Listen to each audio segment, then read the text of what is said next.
Mostly, I think most people like to know. We want to know what's going to happen, preferably before it does. I've heard, for instance, that small children ask to read the same story over and over and over again because of the joy, the thrill that they experience when they think they know what will happen next, and then it happens. It's called mastery. The dictionary lists two meanings for mastery. First, comprehensive knowledge or skill in a subject or accomplishment. And second, control or superiority over someone or something. In practice, it seems to me that these two meanings can kind of mix and work together, or maybe one sort of dominates more than the other in our quest for mastery.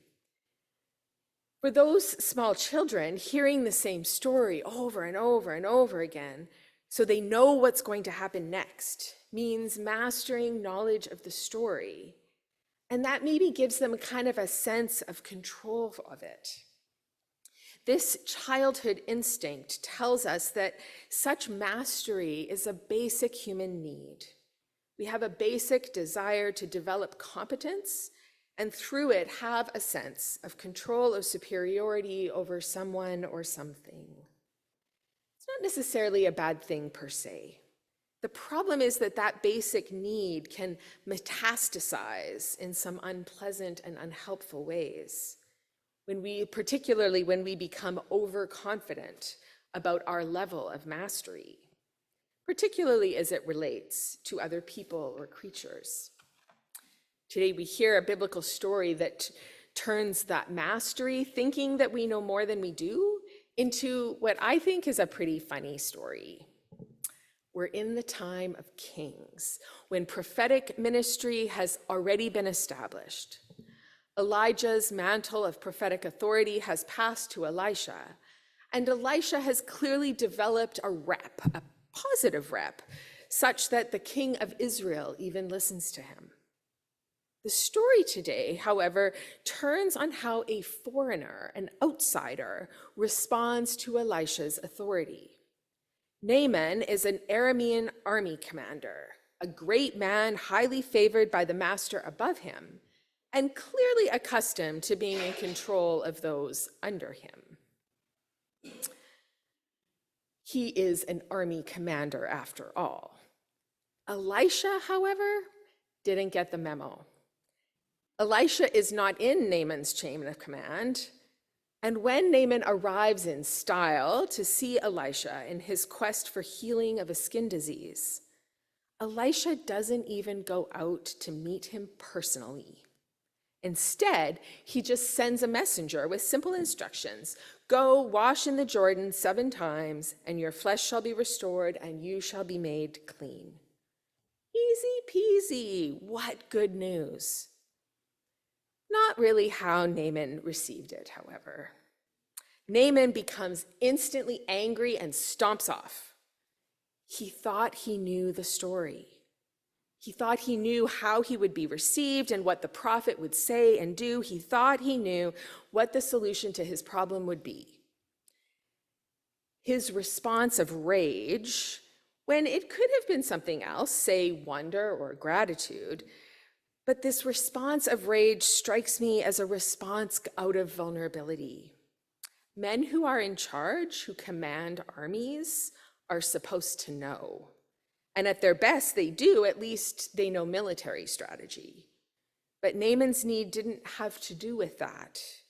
He needed healing.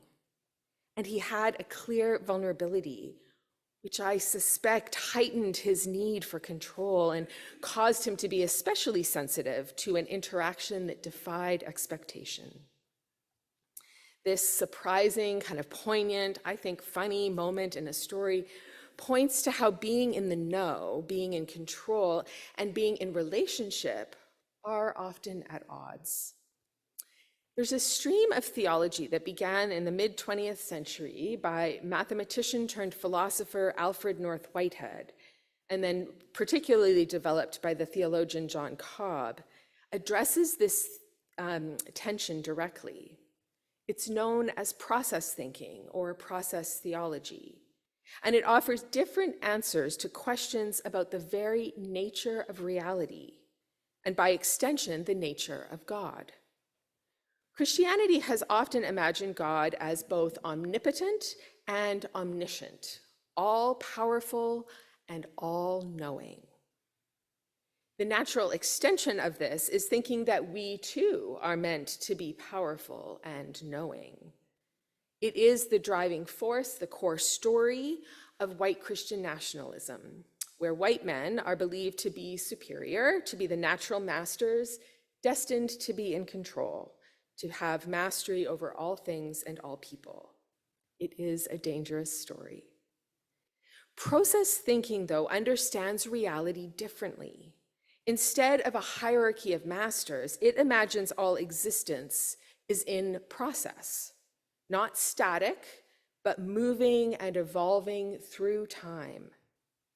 This way of understanding reality extends to God, with God also in process, evolving through time. As such, there is no determinism. Every being in creation, along with God, has genuine agency and freedom. What reigns supreme instead is relationship. Reality, all of creation and God's very self, evolving in process over time, is imagined highly interconnected, highly interrelated, and interdependent. No being is meant to be in control of another. That's not the goal. The goal is love. And love happens between things in their relationality and their connectivity. The power of God, process theologian John Cobb says, is the power of love, not the power of control. The power of God is the power of love, not the power of control. This idea is borne out, it's incarnate in the life and ministry of Jesus. Clearly, Jesus was killed by the power of control, the power of domination of empire. Jesus' power was the power of love. We see it reflected in our gospel story in a kind of an uncomfortable way as Jesus instructs disciples to go out and proclaim God's mission, God's peace. The disciples will not be in control, far from it. Their ministry is not offering hospitality, but receiving it. If they're welcome, then great, we receive what's offered. If not, we move on. Like those first 70, we too are thrilled when it works out and we end up with a sense of mastery. That result, however, Jesus makes very clear, is not the point. Now, our friend Naaman, the Aramean army commander, he also gets it, with the help of his servants. It's worth noting how this whole story turns on the word of servants. First, a kidnapped young girl, and then Naaman's servants. It's these, the least and the last, are the ones who really know. It's not Naaman's mastery over others that moves him to healing. It is rather a web of relationships is how it gets done. Naaman's relationship with both a servant girl and his Lord. It's the international relationships between kings, the relationship between king and prophet, army commander and servants. Mighty and lowly are all interconnected and interdependent, working together in the cause of love. In this case, for Naaman's healing. Now, for his part, Naaman, he could have stuck to his refusal of the gift of healing, holding to his version of how the story should go. Instead, and to his credit, Naaman listens to those around him, acts on their knowledge and wisdom, and receives the gift of God's healing. It's a story that we have heard over and over and over again, the story of God's love.